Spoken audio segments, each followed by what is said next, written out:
Hello po mga kababayan, kamusta po kayong lahat? And once again, welcome back to another episode of Simply Talkies Vlog.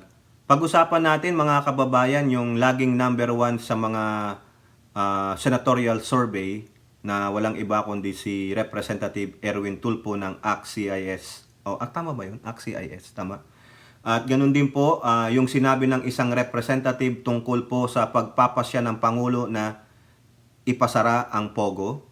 At yung PAOK, meron pong sinabi tungkol dito sa POGO at dito po sa mga scam farms, no? Mukhang may paalala po sila.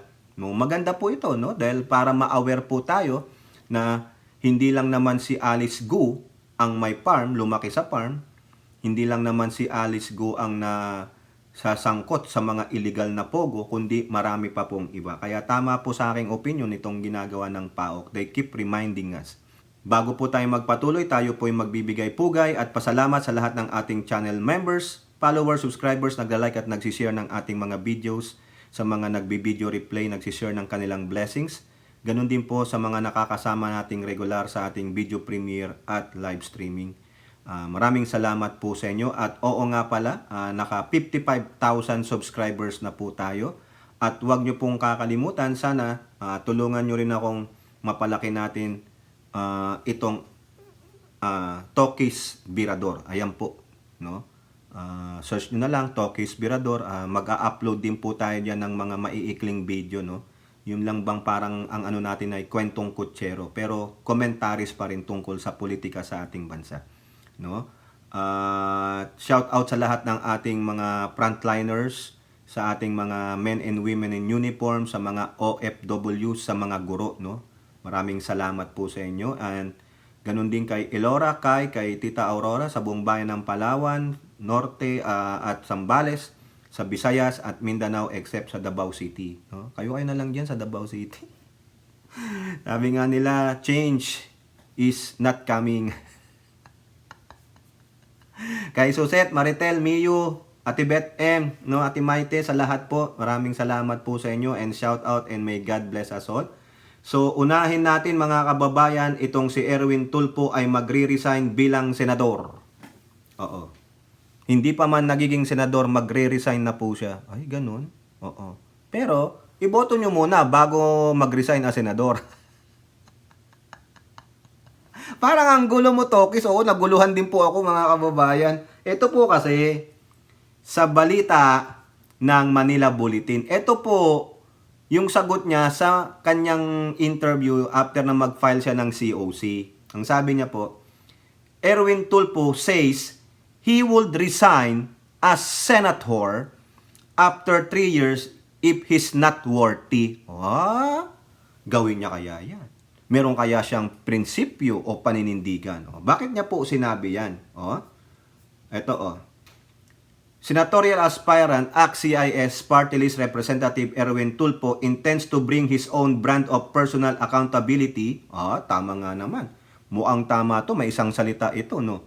To the upper chamber if and when he got elected there in 2025 polls.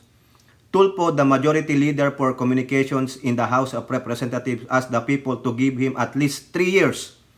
Bigyan nyo daw po ng 3 years si Representative Erwin Tulfo, tumatakbo bilang senador, to demonstrate that he's worthy of being a senator. Panghawakan natin to, just in case, na manalo siya as senator sa 2025 senatorial race.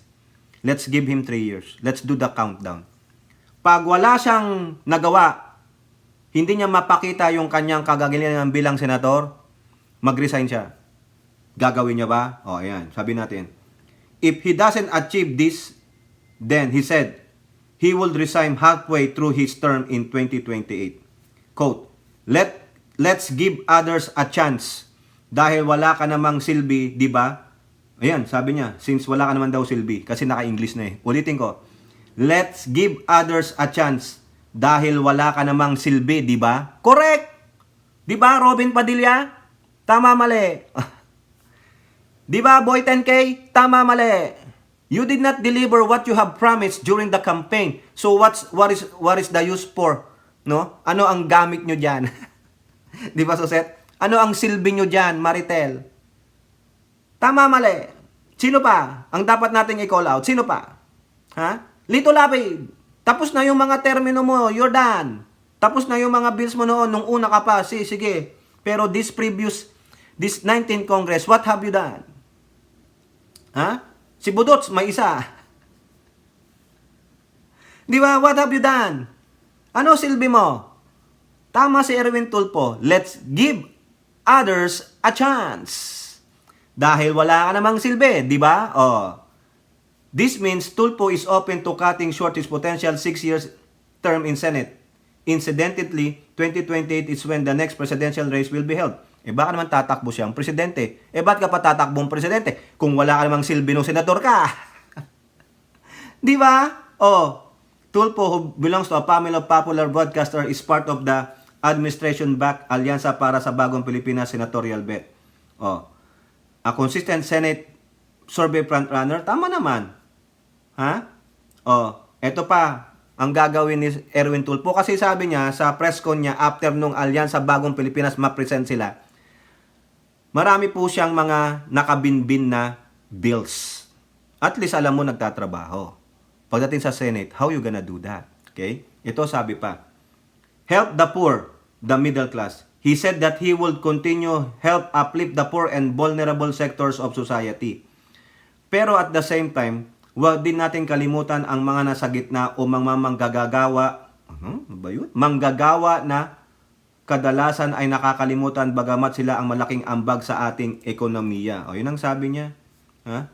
Tulfo vowed to address the concern of low wages. Problema kasi nila, paano paabutin ang kita hanggang sa susunod na sweldo? Oo, yung parang paycheck to paycheck, no? Dagdag sahod at magandang benefits kasama na kung pwede ang maayos na retirement package ay pupush natin. Oh, that's very good. May mga programa siya but sabi nga nung kapatid niya, it's up to the people to pick. It's up to the people to vote for them. No? Kung 3 Tulfo sa Senado, tingnan natin. Pero ang sabi ni Erwin, kung hindi siya effective, walang silbi, alis na siya ng 3 years. Bakit pa aalis ng... Sa bagay, you give yourself halfway, di ba? 3 years. O yung kapatid niya. Dapat ganun lahat, ano? O kaya hanggang 3 years lang muna kayo. Tingnan natin kung may silbi kayo, wala. Kung 3 years wala, tanggal. Di ba? Mukhang maganda yan, ha? Panghawakan natin yan, ha? Sinabi niya yan, mga kababayan. Hindi ako ang nagsabi niyan, siya. O ang tanong, iboboto nyo ba siya? O, siguro marami sa inyo, iboboto siya. No? Si Erwin Tulfo. Marami naman sa inyo, ayaw na ng Tulfo kasi may isang tanga. At grandstanding doon sa Senado. O, ewan ko. Di ba? Okay, so it's up to you to decide. Ako po, hindi po ako mag-i-endorse na. Kung ako lang may boboto, ako na lang yon. Pero yung i-endorse ko pa yung gusto ko, wag na. Bahala na kayo. Be intelligent. Magsuri kayo. Wag lang yung, sa bagay, yung iba, nabigyan ng 500, okay na. Benta na ang prinsipyo, benta na ang boto. O, sige, binigyan kayo ng 500 pesos, pero ang kikitain nila, 500 billion pesos. O, di ba? Lugi kayo. Pag may mag-aabot ng 500, uy, dagdagan nyo naman to. Tangina, kukupitin nyo eh. Mahigit sa 1,000%, ako wala. Di ba? Tama, mali. Kung may mag-aabot sa inyo, sino ba yung nagsabi dati, nung panahon nila Lenlen, nila PBBM, nung election, nung 2022, yung sabi, tanggapin nyo lang. Sa inyo naman yan. Oo, tinanggap nga. Pero nung nanalo siya, ano nangyari? O, yung 500 pesos, naging 500 million or billion. O, dilugi ka. Kaya dapat, negotiation na lang kayo. Tangina. Di ba? Tatanggapin mo na rin lang naman. Bakit ito lang? Dagdagan mo. Lugi ako eh. Kukupitin mo rin to eh. Nanakawin mo rin naman to eh. Di ba? Tandaan ninyo. Ano ang sabi ni Boss Mike Abe? Hindi malaki ang sahod sa gobyerno. Oh, pinakamalaking sahod yan, malamang presidente. Siguro sabihin nyo, may 500,000 pesos. Paano yung mga legislative? 300,000. Oh. Tapos, may mansion. May 30 hectares of land. May mga kabit-kabit. Nakakapag ilang tour sa labas ng bansa. Oh, 'di ba saan pupunta? Disney World. Eh ang mahal niyan, Disneyland. Pupunta ng Japan, pupunta ng Europe, European tour. Oh, ganon. Nag-aaral ang anak sa Europe, ganon. 'Di ba? Tapos ikaw 500 pesos lang. Tapos pagdating uutangin, ang mahal ng bilihin. Yung 500 pesos, hindi pa tumagal ng 2 araw, wala na. Eh sila, bye-bye 500, nandito na ako. O, di ba? 500 million to. Di ba? O, kaya yung mga magbibenta ng prinsipyo, i-all out nyo na. Negotiations na ngayon, sabi mo bakit? Inflation eh. Pag may nag-abotoy, kinupitan mo pa to eh. Dapat 2.5 to eh. Bakit nasan yung 2,000? Wag na, balik nyo. Bumalik ka na lang pag tama yung bibigay nyo. O kaya, RN 2 cents. Gawa ka ng karatula. Lagay mo, boto, ano yan? Bili boto. Ha? 5,000 each. Each candidate. Lagay mo, i-placard mo, Elora. RN 2 cents, i-placard nyo. 5,000 per vote. O, okay na yan. Tingnan natin kung sinong kandidato ang maglalagay sa'yo. Marami dyan, mga vloggers, tumbabalentong na. Oo. Pag yung mga kilala nating vloggers, nabalitaan nating nagtumbabalentong, wala na. No more affiliation. Hindi na pagkakatiwalaan yun. Nagbenta ng prinsipyo di ba? Tama, mali. Elora, Suset, kayo nga, sumagot nga kayong dalawa dyan. Puro lang kayo tawa dyan Di ba? Ikaw, Miyu nowhere to be found ka. Palitaw ka talaga. Okay. Pasok naman tayo dito kay Pangulong Marcos. Hindi po binira dito si Pangulong Marcos, kundi pinapurihan pa. Pinuri po siya, pinuri. Kasi nga po yung in-order niya doon sa kanyang zona na Pogo is ban. Hanggang December na lang kayo. Ayan. Ngayon, mayroon pong isang representante dyan na tama daw po ang naging desisyon ng Pangulo. Ito po, Manila Bulletin. Tama si Marcos. Suarez says order to end Pogos is the right move. Ayan, naniniwala po si 2nd District ng Quezon, Representative David J.J. Suarez, dun sa desisyon ng Pangulo na itigil na tong Pogo. After 2 months worth of marathon hearings by the House Quadcom Committee, 2nd District ng Quezon Representative David J.J. Suarez has come up with the conclusion that President Marcos made the right call in ordering the total stoppage of all Philippine offshore gaming operations, yung Pogo. Quote, President Marcos was absolutely correct in his call to shut down Pogos. Nakita naman natin sa ating mga Quadcom hearings na hindi lamang ito tungkol sa sugal, link din ito sa illegal na droga at EJ case. Hindi ito simpleng problema. This is organized crime and we must put an end to it. Correct.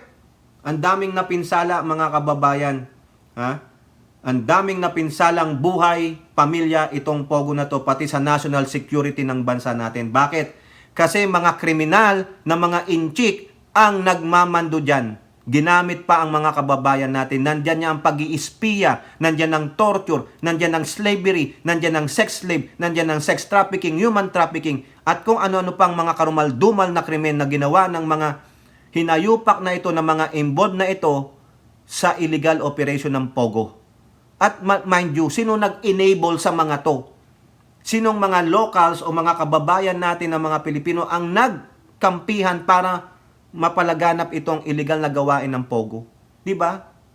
Yan po ang masakit Ito pa sa dulo yung sinabi ni David Suarez. Hindi lang Pogo ang problema dito. The evidence presented during the Quadcom hearing shows that drug syndicates, tinan nyo, pati droga, are using these platforms as a front for their illegal trade. Nakakatakot na hindi lang sugal ang pinag-uusapan natin dito, kundi ang buhay ng ating mga kababayan. Correct! We cannot ignore the growing violence surrounding Pogo activities. Tulad nung sinabi ko kanina, people are being killed and these deaths are directly linked to the criminal syndicates operating behind the scenes. Kailangan natin itong sugpuin ng mabilis. Nakita nyo yung dyan sa may Banban ba yun? O dyan sa may Porac? Nakita nyo yung nakita silang nakaposas pa na lalaki, parang tinotorture. Oh, he further noted that while the government has already taken steps to close down Pogo operations, the fight against these illegal activities should not end there. Oo, lilipat lang yan eh. Magmamas lang sila, magkukunwari lang sila eh. Di ba lumipat na nga sila ng Cebu? Oh, nahuli rin sila. Pogos are just one part of a larger problem. We need to dismantle the entire network of syndicates using these platforms as a cover for their illicit operations. I fully support President Marcos in his commitment to cleaning up these industries. Nako, magagalit na naman sa'yo ang mga mga DD shit dyan. Ang mga dilaw po, naka-background lang sila ngayon. They actually supporting some of the initiatives of our President. Oh. Ngayon, aside kay Suarez, may sinabi naman po ang PAOK, yung Presidential Anti-Organized Crime Commission. Ha? Sabi dito sa GMA News, PAOK warns of Pogo politics. O, ayan na. Invaded na pati politika. Bakit? Si Alice Guo, tingnan nyo. O, PAOK warned of what it described as Pogo politics as it said some players may support candidates. Ah, ayan na. Pera na. Hindi lang siguro pera ng Pogo ito. Baka pera pa nung mga tsekwa. Makikialam dyan ang mga foreign nationals, no? May kanya-kanya silang mga vested interest, mga hinayupak. Tapos ito namang mga kababayan nating mga kumakandidato, okay lang kasi pera yan. Di baling matalo ako, limpak-limpak naman ng pera ko. Ha? According to PAOK spokesperson Dr. Winston Casio, Pogos are still operating and could possibly be backing candidates for the coming polls, even as a ban on operation has been ordered by Malacanang. Siyempre, maraming pera yung mga yan eh. Meron pa rin yung Pogo politics na yan. Kasi yung mga Chinese na nandiyan sa tabi-tabi, mga Chinese criminal syndicates. Tama. Bagamat wala kami o iba pang mga ahensyang natuturo na siyang particular na tao, hindi malayong isipin na meron din pinapatakbo yung mga yan o tinutulungan. Siyempre, alam nyo ang kandidato kung sinong makakatulong sa kanila ng malaki, lalong-lalo na financial, why not? Diba? Casio said there are still some Pogos that continue to operate and have even hired additional employees even as they are supposed to wind down operations and close down by the end of the year. As in Pogo have bakit hindi nyo ipasara ang mga yan? Nung na-raid namin ito, mayroon tayong nakuha ng mga bagong pasok lang. So meaning to say they have no intention of leaving. Ayan, ano gagawin ninyo? Di po ba? Tama, mali. Kaya kayo, ingat-ingat kayo dyan. Lalo na to, yung money laundering, yung mga money laundering. Nako, dapat ang AMLAC dyan. Kayo, no? Gawin nyo trabaho ninyo. Papasok ang pera dyan, no? Darating na ang campaign. Darating na yung mga Manchurian candidates. Tignan natin, di ba? Ano pa ang sabi ng PAOK? Some Filipinos are continuing scam farms. As authorities continue to crack down on illegal Pogos, PAOK discovered that some Filipinos from raided hubs are now trying to run their own scam operation. Talagang sadyang ang magnanakaw ay sadyang magnanakaw, hindi magbabago, di ba? Ang nakakatakot yung indigenous scam farm na ang nagpapatakbo ay mga Pilipino. Ito na nga ang nakikita natin. May mangilan-ngilan lang sumusubok, sabi ni PAOK spokesperson Dr. Casio. Ang tanong, bakit? Kasi napakalaki ho ng pera. Ang tanong dyan, baka nga may politiko behind that. Ayan ang dapat ninyong alamin. No? Mga veterano po yun na nanggaling doon sa mga na-raid na pong mga illegal na pasugalan at mga online scam hubs na tinatawag. Bakit hindi nyo ikulong? According to Casio, authorities realized that this may happen following the raids in August and have already discussed it. Na-realize po ng komisyon yan. Napag-usapan na ng mga direktor yan at nagpresenta na po namin kay ES na darating ang panahon na itong mga Pilipino matututo, makakaipon ng sapat na pondo, lakas ng loob, network, connection at sila na ang magsisimula. Correct. Ang tuunan nyo ng pansin, sino yung mga politiko, yung mga nagtatrabaho sa gobyerno, no, na nasa likuran nila. Ay nako. Ito pang na-discover nila, no? Na yung doon nga may nag-hire pa, yung mga Pogo dapat unti-unti nang magbabawas siya, magsasara eh. Yung may nahuli daw sila ha. Nung in-interview ko yung mga Pilipino, kailan ka na-hire? 3 days ago. Ibig sabihin, dapat yung mga pogo, kasi sabi ng Pangulo, whether illegal or not, magsasara yan. Eh anong ginagawa ng mga legit na pogo? Nag-hire pa. Imbis na mag-wind down, magbawas na. Slowly to do their house cleaning. Eh wala eh. Kailan ka na-hire? 4 weeks ago. Ikaw, anong ginagawa mo doon? I was there for an interview. O, tingnan nyo, nagpapalakas pa talagang wala silang, ayaw nilang huminto, mga kababayan, itong mga ito. Sinasabi ng tumigil na ayaw pa rin. Ha? Nakakahiya po talaga eh. Kaya dapat talaga bigyan ng matinding leksyon itong mga ito eh. Kaya ingat-ingat po kayo ha. Hindi pa po natatapos itong mga scam-scam. Oh, 'di ba? Meron pang mga pogo politics. Kaya dapat mahuli yung mga 'yan.